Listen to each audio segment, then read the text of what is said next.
Selamat pagi, shalom. Siang, Pastor. Oh, selamat siang. Jam 12 lewat. Bapak Ibu, saudara-saudari umat beriman, 7 karunia Roh Kudus, dan kita hari ini bermenung tentang karunia yang ketiga itu apa? Ya? Roh Nasihat. Hari ini kita bermenung tentang Roh Nasihat. Bapak Ibu, saudara-saudari umat beriman, hari ini Paus memberikan nasihat baik kepada kita semua sebagai orang Katolik. Di hari komunikasi sedunia yang ke-57 hari Minggu ini, Paus mengajak kita dengan bermenung tentang tema besar Hari Komunikasi Sedunia ke-57 ini, berbicara dengan hati. Paus menyadarkan kita bahwa dunia dewasa ini terjadi peperangan, penindasan, persoalan kekerasan, dan lain sebagainya. Maka untuk membantu saudara-saudari kita yang ada dalam persoalan-persoalan seperti itu hanya dengan komunikasi dengan hati dan menjaga bibir. Ada banyak persoalan yang terjadi yang sebenarnya kecil, dampaknya kecil, dan motivasinya mungkin sederhana, tapi karena media sosial, karena komunikasi yang tidak bisa dibendung, maka terjadi persoalan-persoalan yang melebar dan membesar. Saya tidak berbicara panjang lebar tentang pesan Paus Fransiskus. Hari ini novena Pentakosta hari ketiga, kita meminta datangnya Roh Nasihat. Mari kita sejenak melihat Injil yang kita baru dengar tadi. Pada perjamuan malam terakhir, Yesus menengadah ke langit. Menengadah ke langit. Artinya Yesus melihat ke langit. Yesus berdoa kepada Bapa. Tapi sebelum semuanya itu terjadi, karena Yesus berada dalam sukacita itu, Yesus memberikan 3 pesan dalam perjamuan malam terakhir, memberikan nasihat kepada para muridnya. Nasihat yang paling pertama yang saat ini kita rayakan adalah menetapkan perjamuan Ekaristi. Yesus menetapkan perjamuan Ekaristi. Yesus mengatakan, perbuatlah ini menjadi kenangan akan daku. Jadi perayaan yang setiap hari, setiap kali, setiap minggu kita rayakan ini, itu adalah perintah Yesus. Perbuatlah ini menjadi kenangan akan daku. Jadi ketika Bapak Ibu, saudara-saudari dan saya datang di setiap kali perjamuan Ekaristi, kita melaksanakan pesan dan amanat Yesus. Pesan yang kedua yang Yesus sampaikan pada perjamuan malam terakhir, Yesus menetapkan sakramen imamat. Para rasul diangkat menjadi imamnya.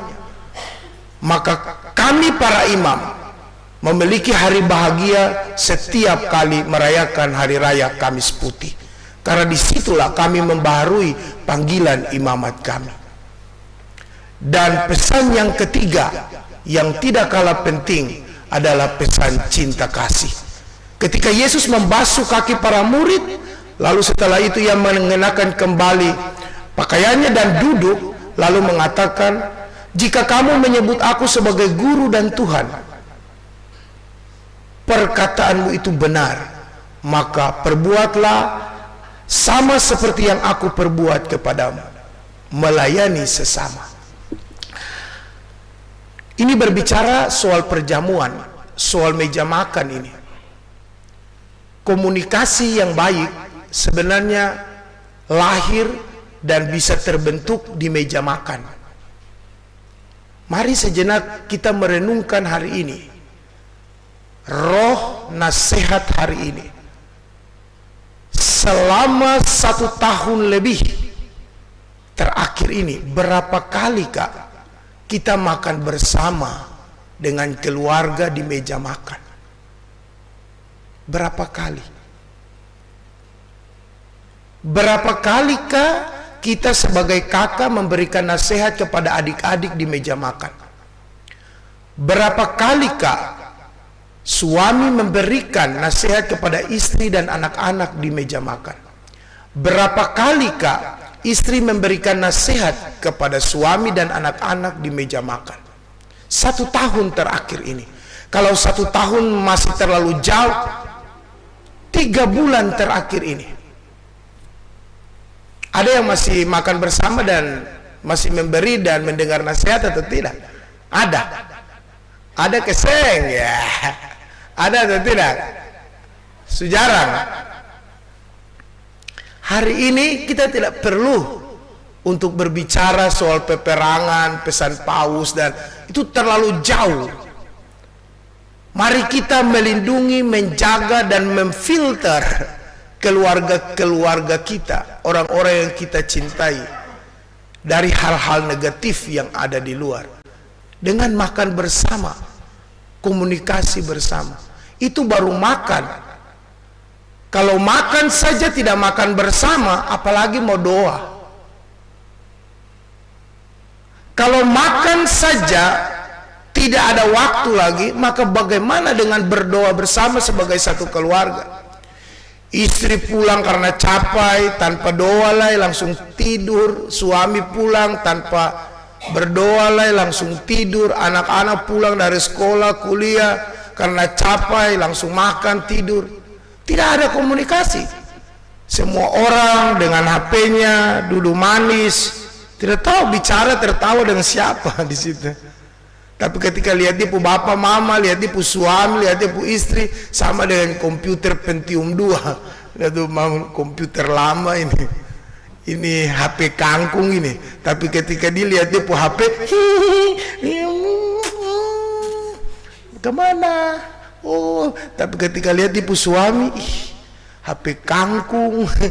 Lihat dia pu istri, merunaf kuk lagi. HP muka kayak HP kangkung, jadi saya bisa lihat. Anak-anak lihat dia bapak mama, aduh ini kayak HP apa lah, HP jadul. Bapak ibu saudara-saudari yang terkasih, hari ini Anda dan saya sekali lagi kita diingatkan. Yesus menasihati para murid dalam perjamuan malam terakhir di meja perjamuan. Dan kita hari ini hari ketiga meminta roh nasihat. Maka nasihat yang sangat baik diberikan adalah pada saat makan bersama sebagai satu keluarga, satu kelompok, satu tim, dan doa bersama sebagai satu keluarga, satu kelompok, satu tim. Dulu masih kecil, biasa karena kami adik kakak banyak, karena kalau bagi enbal goreng itu, sinoli itu enbal goreng di piring, nanti ada yang banyak, ada yang sedikit. Maka biasa mama itu dia goreng semua panas-panas, lalu kuali itu dia bola-balik satu kali di nyiru. Nyiru itu orang kaya bilang sifat. Nyiru orang Ambon bilang apalah? Nyiru itu. Ruru, ruru. Nyiru itu besar begini. Jadi untuk bapak, kakak Eto, kakak Olop, saya adik Osin begini dan mama. Jadi ada 6 tumpuk. Ada 6 tumpuk enbal itu. Ada 6 tumpuk. Dan saya suka sekali kalau makan saat lampu mati. Karena saya bisa ambil toh. Saya bisa ambil ya. Jadi kan itu pelita. Kan pelita toh. Jadi makan di dapur kan pelita. Jadi mama pas saat bagi semua. Itu saya juga sebenarnya politik sebenarnya. Kan pelita itu kan ada jendela. Sebenarnya pelita di samping sini. Tapi saya biasa kasih dekat di jendela supaya angin toh. Supaya angin kalau tiup pelita, tiup api itu, nyala api itu dia kayak samar-samar begitu. Samar-samar begitu saya biasa. Sedikit gitu. Jadi pada saat makan yang paling enak sekali itu pas pelita padam. Wah, itu baru sadap. Itu kalau ketemu jatuh di atas nyiru begini, tutup toh supaya dong tangan kenal ini begini. Jadi saya suka sekali. Saya biasa ambil. Jadi pas kasih menyala kembali pelita, ada yang punya enbal masih banyak, ada yang tinggal setengah. Tapi saya lihat bapak dan mama dong selalu mengalah. Dan yang banyak cuma saya. Jadi Bapak Ibu saya gemuk dari kecil. Bukan saya jadi pastor dulu, baru umat kasih makan saya banyak, umat kasih minum saya susu apa, jadi saya gemuk. Saya dari kecil saya sudah gemuk, saya sudah besar. Karena saya makan banyak. Jadi jangan pikir jadi pastor baru gemuk justru saya jadi pastor saya kurus. Bapak Ibu saudara-saudari yang terkasih, pada saat makan seperti itu, kejadian-kejadian konkret yang terjadi seperti itu, maka lahirlah nasihat-nasihat kontekstual. Biasa mama, bapak menasihati, Lopez, kau jangan ambil kakak dong begitu, kau su gemuk, kau makan sedikit saja, nanti celana-celana, baju-baju yang muat lah. Saya baru memahami bahwa kenapa bapak dan mama itu melarang supaya jangan makan banyak, bukan karena nanti celana dan baju tidak muat, bukan itu, tapi karena dong yang mampu beli celana dan baju baru. Baru mengerti sekarang ini.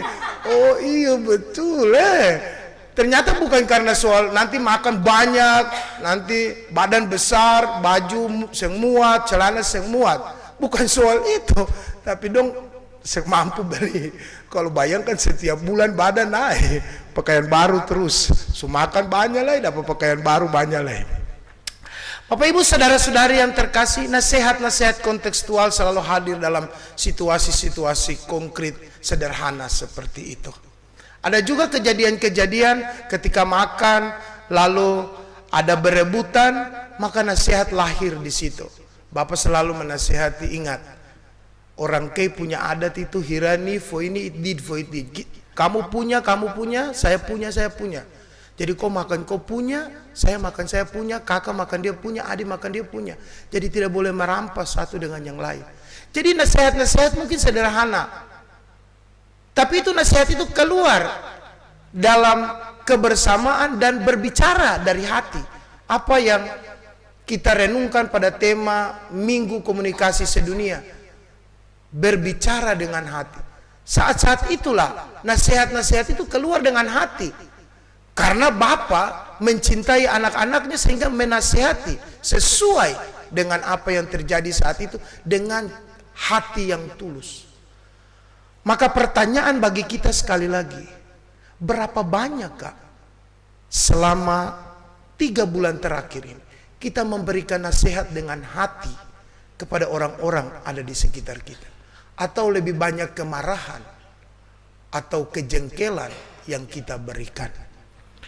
Maka hari ini kita semua diingatkan untuk berkomunikasi dengan hati. Mari berkumpul bersama dengan orang-orang yang kita cintai, dalam makan bersama, dalam doa bersama. Kalau itu masih ada, pertahankan. Tapi kalau itu sudah berkurang waktunya untuk makan bersama dan doa bersama, tingkatkan. Dan kalau tidak ada sama sekali, sadarlah bahwa itu peperangan sementara terjadi.